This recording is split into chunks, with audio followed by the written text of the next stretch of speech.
저는 여러분과 함께 올림픽 후의 우리의 삶이란 제목으로 오늘 은혜를 나누고자 합니다. 제24회 서울올림픽은 오늘로서 열전 16일을 마치고 그 대단원의 막을 내리게 되었습니다. 그동안 하나님께서 놀라운 축복을 주셔서 아무런 테러의 공포 없이 평안한 가운데 경기가 진행되고 일기도 그 이상 좋을 수가 없습니다. 하나님께서 진실로 우리 한국에 일기의 금메달을 따도록 축복해 주셨습니다. 물론 권투 경기장에서 작은 불상사가 있었고 또 한미 간의 감정적인 대립과 알력이 있었습니다만, 그러나 이와 같이 큰 잔치를 벌리다 보면은 조그마한 사고와 시비는 애교로 보고 넘길 수가 있는 것입니다. 이제 올림픽의 피날레를 맞이하여 우리들은 모든 것을 다 서로 용서하고 털털 털어버리고 사랑으로 함께 포옹하며 얼싸안을 때가 왔습니다. 한국은 이 올림픽을 통하여 역사적인 변화의 계단을 뛰어넘었습니다. 올림픽 전 세대와 올림픽 후 세대라는 하나의 역사적인 큰 선을 긋게 된 것입니다. 훗날의 사람들은 말하기를 올림픽 전에 살은 사람들과 올림픽 이후에 살은 한국 사람들이라고 이와 같이 칭하게 될 것입니다. 여러분과 저는 바로 올림픽 세대에 소속한 사람이라는 칭호를 받게 되는 역사적인 변천을 우리는 체험하게 된 것입니다. 어떻게 되었든 우리나라는 세계 속에 속속들이 알려지게 되었고 우리도 세계가 우리와 함께하는 이웃이라는 깊은 인식을 갖게 된 것입니다. 제24회 서울올림픽의 성공적인 완결로 이제 우리 민족은 세계 속에서 인정을 받게 되었고 우리 민족적인 자신감과 자부심도 대단하게 되었습니다. 첫째로 올림픽이 끝나고 난 다음에 우리들은 올림픽과 함께 민족의 정신적인 성장을 가져와야만 하겠습니다. 올림픽 전의 우리 국민적인 마음의 자세가 올림픽 이후에도 그대로 계속한다면 우리는 결코 올림픽을 통해서 아무런 유익도 얻지 못한 민족이 되고 말 것입니다. 올림픽이 동서의 대화합과 대화의 장이 되었던 것처럼 지금으로부터 우리들은 대결과 극한 투쟁을 지향하고 대화합과 대화의 장을 가지고서 민족 전체가 하나 되는 이런 운동이 우리 한국에 반드시 일어나야만 될 것입니다. 또다시 올림픽이 끝난 우리 한국 사회에 화염병과 체류탄이 나르고 질끈맨 머리띠에 주먹을 불끈 쥐고 외치는 노사분규 등이 계속한다면, 폭력과 혼란을 제지하지 못하고 그대로 방임한다면 우리의 사회는 처참하게 되고 말 것인 것입니다. 이와 같은 소아병적인 한국 사회의 고지를 올림픽 이후에 우리는 영원히 벗어버리는 민족이 되어야만 하는 것입니다. 모든 일에 이성을 잃지 말고 대화와 타협의 길을 걸어가야만 하는 것입니다. 올림픽 주최국답게 온 세계가 칭찬한 자유민주 국민이 되어야만 되는 것입니다. 우리 민족은 오랜 역사를 통해서 외국의 침입과 점령을 당하여 우리는 끊임없이 줄기찬 저항과 대결과 반항과 투쟁으로 민족적인 명맥을 이어올 수밖에 없었습니다. 이것이 우리 민족의 제2의 천성이 되어버리고 말았죠. 이제 자주 독립된 주권국가에 살면서도 우리 동족 간에 이와 같은 성품을 계속하고 있습니다. 만일 우리가 계속 우리 동족 간에 물고 찢고 싸운다면 사멸해버리고 말 것입니다. 언젠가 텔레비 인터뷰를 하는데 기자가 저에게 물었었습니다. 왜 한국 사람들은 이와 같이 저항하고 대결하며 반항하고 투쟁하는 심리가 강하냐? 그래서 제가 그런 대답을 했습니다. 우리 한국적인 역사를 모르고 한국 민족을 이 시간에 평할 수가 없습니다. 한국은 대륙 중국에 붙은 조그마한 반도입니다. 역사적을 통해서 끊임없는 중국과 천국, 몽고, 그리고 러시아, 일본의 침략을 받아왔습니다. 우리는 그 틈바퀴에 끼어서 우리 민족적인 자존과 자립과 문화를 개선하기 위해서는 끝없는 투쟁을 할 수밖에 없었습니다. 줄기차게 반항하고 투쟁하고 싸워왔기 때문에 우리 반도에서 우리 독립국가를 형성해왔지, 안 그랬으면 벌써 우리 민족은 중국의 한 부분에 귀속되어버리고 말았을 것입니다. 이러므로 한국의 기나긴 역사를 이해하지 않고는 오늘 한국 민족의 심성을 이해할 수는 없을 것입니다. 이러한 대답을 제가 한 적이 있습니다. 그러나 이제 자주 독립된 이 나라에서 우리들은 주 안에서 믿음, 소망, 사랑으로 화합되고 이해와 동정과 사랑의 손길로 함께하는 대화합과 대화의 민족 심리를 가지야만 할 것인 것입니다. 이렇게 하지 않고 서로 물고 찢고 싸우면 성경이 말씀한 대로 멸망한까 우리는 두려워해야 되겠습니다. 올림픽이 끝남과 동시에 우리 민족 정신적인 성장을 단호하게 가져올 수 있는 우리들이 되어야 될 것입니다. 둘째로 우리는 또한 외적 성장에 대등한 내적인 충실을 가져와야만 됩니다. 경제적으로 우리는 성장해왔고 또 하고 있습니다. 또 정치적으로도 민주화 과정을 걸어가며 성장해가고 있는 것입니다. 올림픽을 통해서 국민들의 사기도 앙양되고 자부심도 대단하게 성장했습니다. 그러나 바깥의 형식이 이렇게 대단하게 성장했다고 해서 반드시 내실이 있는 것은 아닙니다. 아무리 곡식이 밖으로 볼 때 무심하게 자랐다 할지라도 결국 열매를 맺지 아니하면 그 무심하게 자란 것이 무슨 소용이 있겠습니까? 우리는 국민적으로 우리의 마음속에 진실로 내실이 충만해야만 될 것입니다. 우리 국민 전체가 올림픽 이후에 또다시 한번 다짐해야 될 우리 내실은 어떠한 것일까요? 우리들은 모두 다 하나님 앞과 사람 앞에서 정직한 국민이 되어야만 되는 것입니다. 거짓은 불신을 가져오고 불신은 대화를 불가능케 합니다. 그 결과로 상호간 버림받고 마는 것입니다. 여러분 개인도 서로 거짓말을 많이 하면 사기꾼이 되고 맙니다.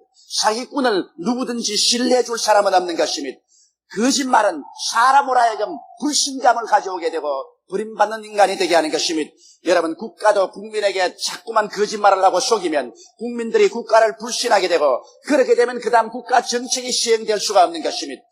국가는 국민에게 약속하신 것을 반드시 실천하는 신뢰성 있는 국가가 되어야 될 것이요. 국제관계에서도 신뢰성이 있어야 국제 간의 유난한 관계를 가지고 살아갈 수 있는 것입니다. 그러므로 우리가 정직성을 가지고 산다는 것은 생존의 기초가 되는 것입니다. 성경에 보면 하나님께서는 거짓말하는 것을 미워하셨습니다. 아나니아와 삽비라를 보십시오. 큰 부흥이 일어나서 수많은 사람들이 예루살렘에서 예수를 믿게 되고 많은 사람이 집을 팔고 전토를 팔아서 하나님 사업을 위해서 헌금했습니다. 그럴 때 아나니아와 삽비라도 자기들이 있던 전토를 팔아서 얼마간 돈을 감추어 두고 얼마간의 돈을 가지고 베드로 앞에 나와서 이 돈이 우리 전토를 팔은 전부의 돈이라고 거짓말을 하고 내놓았습니다. 그럴 때 베드로가 아나니아를 보고 말했습니다. 아나니아야, 정말로 이 돈이 너희 전토를 팔은 돈 전액이냐? 아나니아가 그렇습니다 하고 말하니까 베드로가 하는 말이 어찌하여 너희 마음속에 사탄이 가득하여 하나님께 거짓말하느냐? 땅이 그대로 있을 때도 내 것이고 팔고 난 다음에도 내 것인데 왜 내 것을 가지고서 하나님께 거짓말하니? 네가 사람을 속인 것이 아니라 하나님을 속였다. 그러자 그 자리에서 아나니아는 졸도해서 죽고 말았습니다. 삽비라도 그 뒤를 따라서 죽었었습니다. 여러분 이와 같이 하나님께서는 거짓말을 하고 불성실한 사람을 용납하지 않았었습니다. 그 자리에서 서서매랐습니다. 오늘날도 우리가 정직성을 상실하면 우리의 영혼이 하나님 앞에서 죽습니다. 하나님의 성령이 우리를 떠나게 되는 것입니다. 이러므로 우리는 하나님 앞에서나 사람 앞에서 정직한 개인과 국민으로서 살아가야 이 민족이 줄기차게 번창할 수가 있는 것입니다. 우리는 성실한 개인과 국민이 되어야 되는 것입니다. 말과 행위가 일치하지 않은 사람은 불성실한 사람입니다. 말만 늘어뜨려 놓고 그것을 실천하지 못하는 사람은 불성실한 사람인 것입니다. 성경에는 마태복음 24장 45절로 51절에 이렇게 말하고 있습니다. 충성되고 지혜 있는 종이 되어 주인에게 그 집사람들을 맡아 때를 따라 양식을 나눠줄 자가 누구뇨? 주인이 올 때 그 종이 이렇게 하는 것을 보면 그 종이 복이 있으리로다. 내가 진실로 너에게 이르노니 주인이 그 모든 소유를 저에게 맡기리라. 만일 그 악한 종이 마음에 생각하기를 주인이 드디어 오라 하여 동무들을 때리며 술 친구들로 더불어 먹고 마시게 되면 생각지 않은 날에 그 종의 주인이 이르러 엄히 때리고 외식하는 자의 받는 율에 처하리니 거기서 슬피 울며 이를 갈미 있으리라. 여기에 주인이 종에게 일을 맡기는데 그 일을 충실하고 성실하게 다하면 크게 축복을 받거니와 주인이 늦게 오리라 하고 자기의 책임을 다하지 않고 종들을 때리고 술 먹고 방탕하고 자기의 책임을 다하지 아니하면 나중에 주인이 와서 그를 엄히 문책하고 때리고 추방할 것이라고 말했었습니다. 여러분, 오늘 성실한 생활이라는 것은 자기 책임을 충실히 다하는 것을 말합니다. 한 남편이면 남편으로서 성실해야 됩니다. 남편이 처자가 있음에도 불구하고 월급 받아서 술로서 다 마셔버리고 혹은 화투를 치고 요름에서 다 던져버리고 빈손 들고 들어와서 생활이 막연하게 만들어 놓고도 큰소리 한다면 이것은 대단히 불성실한 남편인 것입니다. 그렇지 않으면 아내가 남편과 자식이 있는데도 불구하고 신압바람을 날리면서 친구들하고 놀러나 다니고 개나 하고 가정일은 돌보지 않고 남편과 자녀를 내동댕이 쳐놓는다면 이것은 불성실한 부인이 되고 마는 것입니다. 오늘날 이 사회에 필요한 것은 성실입니다. 성실보다 더 나은 지혜는 없습니다. 이 세상에 성실한 사람은 그 어느 곳에 가나 환영을 받고 또 그 사람은 축복을 받게 되는 것입니다. 우리는 또한 부지런한 개인과 국민이 되어야 됩니다. 올림픽 이후에 상기되고 흥분된 상태에서 그만 에라 좋다 놀고 먹고 마시자고 한다면 이것은 굉장한 파탄이 다가오게 되는 것입니다. 왜냐하면 부지런하지 아니하면 반드시 가난과 공핍이 다가오는 것입니다. 가난하고 못 사는 것은 게으름 때문에 그런 것입니다. 잠언서 6장 6절로 11절에 게으른 자여 개미에게 가서 그 하는 것을 보고 지혜를 얻으라. 개미는 두령도 없고 간역자도 없고 죽은 자도 없으되 먹을 것을 여름 동안에 예비하여 추수 때 양식을 모으느니라. 게으른 자여 내가 어느 때까지 눕겠느냐? 내가 어느 때 잠이 깨어 일어나겠느냐? 좀 더 자자, 좀 더 졸자, 손을 모으고 좀 더 눕자 하면 내 빈궁이 강도같이 오며 내 곤핍이 분사같이 일이라고 말씀한 것입니다. 이와 같이 게으른 자는 하나님께서도 축복해 주지 않습니다. 성경에는 일하고 먹으라고 말했지 일하지 않고 먹으라고 말하지 않았었습니다. 게으른 자에게 하나님께서 일용할 양식을 주겠다고 약속한 적은 없습니다. 데살로니가 후서 3장 10절로 12절에 보면 우리가 너희와 함께 있을 때 너희에게 명하기를 누구든지 일하기 싫어하거든 먹지도 말게 하라 했더니 우리가 그런 적 너희 가운데 규모 없이 행하여 도무지 일하지 아니하고 일만 만드는 자들이 있다니 이런 자들에게 우리가 명하고 주 예수 그리스도 안에서 구원하기를 조용히 일하며 자기 양식을 먹으라 하노라. 그래서 하나님께서는 일하지 않고 일만 만들어내고 수고하지 않고 먹으려고 하는 자에게는 축복해 주지 않겠다고 말씀한 것입니다. 성경에도 공중에 나는 새를 보라. 제가 곡식도 심지 아니하고 거두어 들이지도 아니하고 창고에 쌓아놓지도 아니해도 하나님이 돌보신다고 말했습니다. 공중에 나는 새는 부지런한 새입니다. 그는 공중에 날아다니면서 방앗간도 찾아가고 밭 가는 데도 찾아가고 타작마당에도 찾아가고 날아다니는 새를 하나님이 축복해 주셔야 그렇지 나무에 앉아서 졸고 있는 새를 보라 천부께서 기르시겠다 이렇게 말씀하지는 아니하신 것입니다. 이러므로 오늘날 우리 국민들은 모두 다 부지런한 국민이 되는 것입니다. 지혜 있는 국민보다 부지런한 국민이 좋습니다. 지혜 있는 개인보다 부지런한 개인이 좋습니다. 학교에 보면 학생들이 머리가 탁월하게 좋으면 자기 좋은 머리를 믿고서 게으르게 공부하지 아니하므로 낙제합니다. 그러나 자기 머리가 나쁜 것을 알고 결심하고 이른 아침부터 늦게까지 충실하게 공부하는 학생은 반드시 머리가 되고 꼴이 되지 않습니다.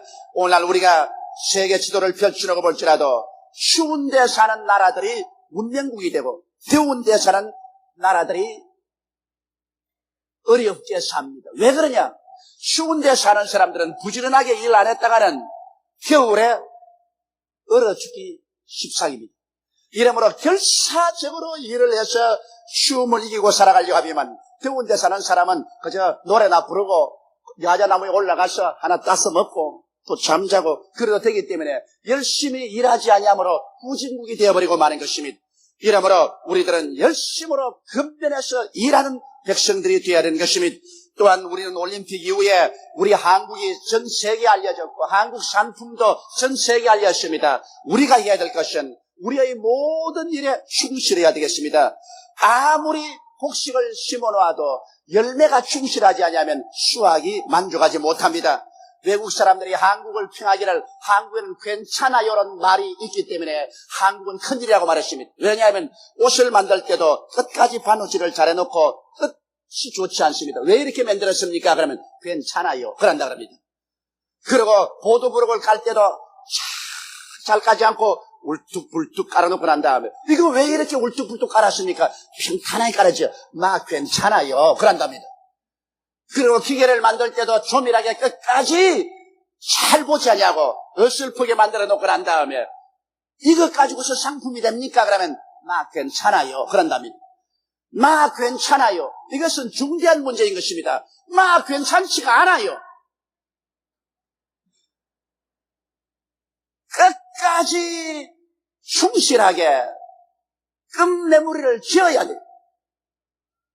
적당하게 해놓고 괜찮다고 생각하는 것은 자멸을 초래하는 것입니다. 이제 우리는 그러한 단계를 뛰어넘었습니다. 이러므로 우리 개인이나 국민 전체가 무슨 일을 맡았든지 충실하게 끝까지 잘 일하는 우리들이 되어야만 되는 것입니다. 그리고는 우리는 감사하는 국민이 되어야 되겠습니다. 우리는 너무 오랫동안 원망, 불평, 탄식 속에 살았습니다. 이스라엘 백성이 늘 원망하고 불평하고 탄식하다가 하나님께 저버림을 바란 것처럼 우리도 너무나 오랜 세월 동안 원망하고 불평하고 탄식하며 부정적인 것을 보고 살아온 우리들인 것입니다. 생활과 환경에 우리는 나쁜 것을 찾으려면 얼마나 찾을 수가 있습니다. 그러나 또 좋은 것도 찾으려면 좋은 것도 찾을 수가 있는 것입니다. 사람이 나쁜 것만 찾고 부정적이 되고 불평하면 자신의 무덤을 스스로 파게 되는 것입니다. 그러나 자기의 환경과 운명 속에서 좋은 것을 찾아서 그를 가지고 하나님께 감사하고 찬미하면 마음이 긍정적이 되고 밝고 맑고 환하게 되며 이러한 개인이나 국민에게 하나님께서 축복하여 주시는 것입니다. 성경에는 하나님이 마음에 감사를 가지고 제사를 드리는 자를 하나님의 구원의 능력을 가지고 도와주겠다고 약속하신 것입니다. 이러므로 우리는 하나님의 은혜에 깊이 감사해야 됩니다. 하나님이 해를 주시고 공기를 주시고 물을 주시고 우리 살 땅을 주시고 오국백과를 주시고 이 세상에 태어나서 살 양만 해도 얼마나 감사합니다. 이런 것을 여러분 무관심하게 지난다는 것은 정말 감사할 줄 모르는 사람인 것입니다. 우리가 살아가는 하나하나가 하나님의 은혜 아니고 어떻게 살아갈 수 있는 것입니까? 이러므로 하나님의 은혜를 매일같이 감사하고 찬미하면서 사는 여러분 되시기를 주의 이름으로 축원합니다. 이제 셋째로 우리 민족은 올림픽 이후에 큰 꿈을 갖고 살아야 되겠습니다. 우리는 오랜 세월 동안 좁은 국토에서 강대국에게 짓밟혀 살아오는 동안에 꿈을 잃어버리고 말았었습니다. 옛 서양 속담에 새의 눈을 가진 민족은 흥하고 벌레의 눈을 가진 민족은 망한다고 말했었습니다.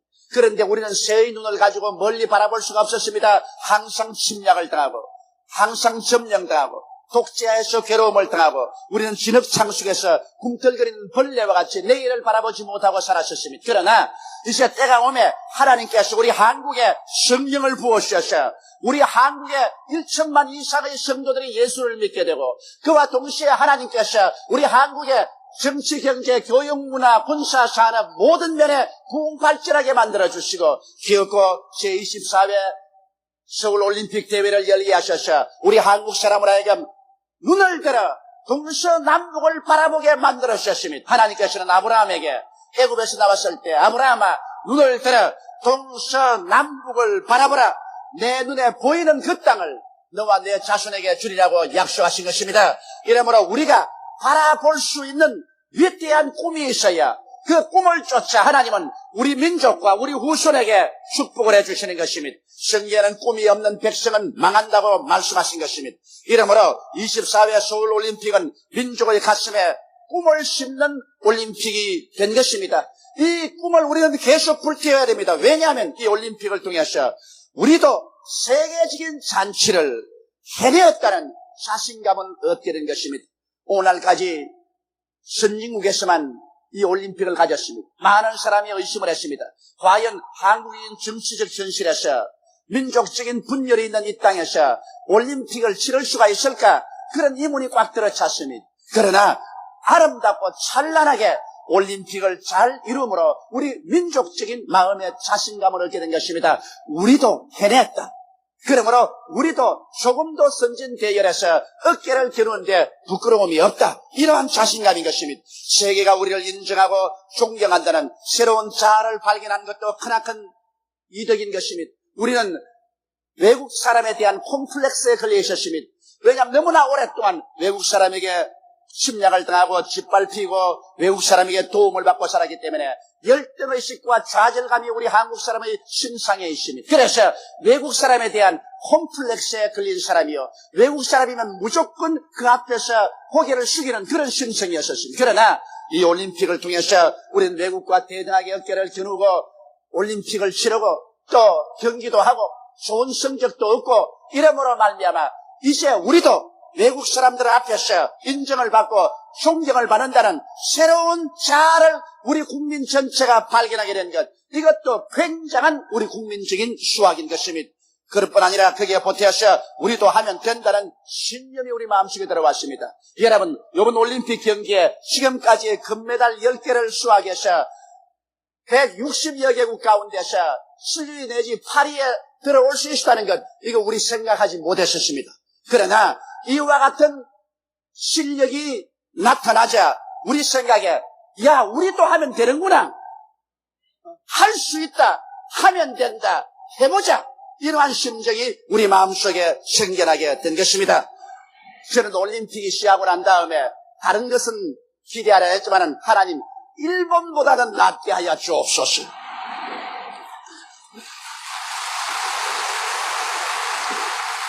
왜냐하면 우리 한국 민족은 일본 콤플렉스를 가지고 있습니다. 우리는 일본 사람들에게 35년 동안 강점을 당하고 짓밟혀 있기 때문에, 그리고 일본은 우리보다 먼저 올림픽을 하고 우리보다 잘 살고 있기 때문에, 또한 사사건건이 무슨 일을 해도 일본 사람이 직접 간접으로 우리에게 늘 어려움을 끼치고 왔기 때문에 우리는 마음속에 하나님이여 이번 올림픽을 통해서 일본보다는 낫게 하여 주옵소서. 제가 그렇게 기도를 했습니다. 잘된 일인지 못된 일인지는 모르겠습니다. 그러나 일본보다는 낫게 된 것을 하나님께 감사합니다.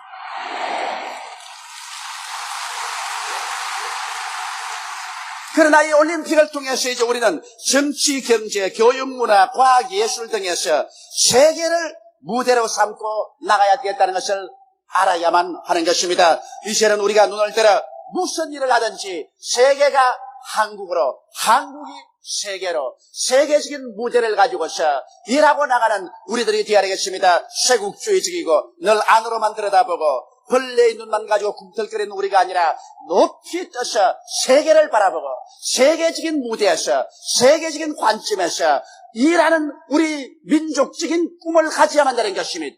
한국 교회도 말할 필요 없습니다. 교회가 내적으로 4분 5절에서 그리스도의 사랑을 전달한 대신에 그리스도의 사랑의 상처를 입히는 우리 생활을 해왔었습니다. 얼마나 많은 교타 분열이 있었으며 얼마나 서로 대결하고 분쟁했습니까? 이제 이것을 지향하고 우리 눈을 높이 들어서 우리 힘을 합쳐서 따끝까지 복음을 전가하는 예수 그리스도의 명령에 순복하여 이 일을 성취해야 될 때가 온 것입니다. 오늘 우리 교회는 이제 힘을 합쳐서 꿈과 환상을 가지고 더 많은 복음을 해외에 전파하고 더 많은 선교사를 보내고 온 세계를 우리의 앞마당으로 삼고 우리의 교구로 삼고 이래야 될 때가 온 것입니다. 이 올림픽을 통해서 온 세계가 한국으로, 한국이 세계로 나가는 이 마당에 교회가 앞장서서 그리스도의 복음을 온 천하에 전가하는 이러한 일을 하지 않는다면 한국 교회는 하나님 앞에 매를 맞게 될 것입니다. 이제 각 운동장에서 연일 울리던 함성은 끝났습니다. 밤잠을 설치며 텔레비에 눈과 귀를 기울였던 우리들은 불현듯이 이제 우리는 새 시대, 새 세계 속에 들어왔다는 느낌을 떨쳐버릴 수가 없습니다. 그것은 올림픽 세대인 것입니다. 이제는 누가 뭐라고 말해도 올림픽 이전의 우리들과 올림픽 이후의 우리들은 생각도 달라지고 생활도 달라지고 행위도 달라질 수밖에 없습니다. 올림픽이 우리에게 가져온 거대한 변화의 환경 속에서 우리 민족 한 사람 한 사람과 우리는 집단적으로 정신적으로 성장해야 되겠고 우리 내적으로 충실해져야 되겠고 우리는 새로운 큰 꿈과 환상을 가지고서 세계를 위해서 하나님 앞에서 일어나 나가야만 할 것입니다. 하나님의 말씀에 새 포도주는 새 부대에 넣으라고 하셨습니다. 우리는 이제 하나님이 주신 민족 중흥의 세수를 새 마음의 부대에 담는 때가 왔습니다. 이러므로 올림픽 이후에 우리 민족 전체가 연합하여 새마음 운동의 깃발을 높이 들고 새로운 마음의 운동을 전개할 때 이 민족은 올림픽을 통하여 진실로 하나님 앞에서 영혼이 잘됨 같이 범사에 잘되며 강건하고 생명을 얻되 넘치게 얻게 될 것이요, 머리가 되고 꼴이 되지 않고 위에 있고 아래 내려가지 않고 남에게 구워줄지라도 꾸지 않은 이와 같은 민족이 되어서 주님 오시기 전에 천하에 그리스도의 영광을 드러내는 백성들이 될 것입니다. 다 같이 고개시켜 기도드리겠습니다. 전능하시고 거룩하신 우리 아버지 하나님, 우리 한국 역사의 큰 선을 끊는 제24회 서울올림픽을 한국에 보내주시고 이 올림픽이 무사히 끝나게 해주심을 감사하옵나이다. 이 올림픽의 우렁찬 함성과 그 흥분 속에 우리는 역사적인 거대한 변혁의 선을 끊게 되었었습니다. 내 아버지 하나님이시여, 올림픽 전 세대와 올림픽 후 세대는 영원히 그 생각하는 바도 달라지고 그 선자리도 달라지고 그 행위도 달라질 수밖에 없습니다. 우리 민족의 역사는 올림픽을 한 선으로 끊고 그 전과 그 이후가 현격하게 달라질 수밖에 없는 처지에 있사옵니다. 아버지, 올림픽이 아니었으면 어떻게 소련과 중공과 동구가 우리 한국 속에 찾아와서 우리와 손을 잡고 우리 문화를 서로 나눌 수가 있었겠습니까? 내 아버지, 올림픽이란 이 거대한 세계적인 잔치가 모든 정치적인 이념을 초월할 수 있게 해주었고, 이를 통해서 우리가 세계가 우리에게로 들어올 수 있는 새로운 시대를 도래하게 하였습니다. 하나님 아버지여, 이제 원하와 기도하오니 올림픽이 썰물처럼 지나고 난 다음 그 빈 공간에 쓰레기로 채우지 말고 우리 민족 중흥의 새로운 거대한 변화로 세워놓게 도와주시옵소서. 하나님 아버지여, 성령께서 역사하여 주셔서 이 올림픽의 함성이 복음 전도의 함성으로 변화되게 도와주시옵시고, 올림픽의 영광이 구원의 영광으로 변화되게 도와주옵소서. 우리 주 예수님 이름으로 기도드리옵나이다. 아멘.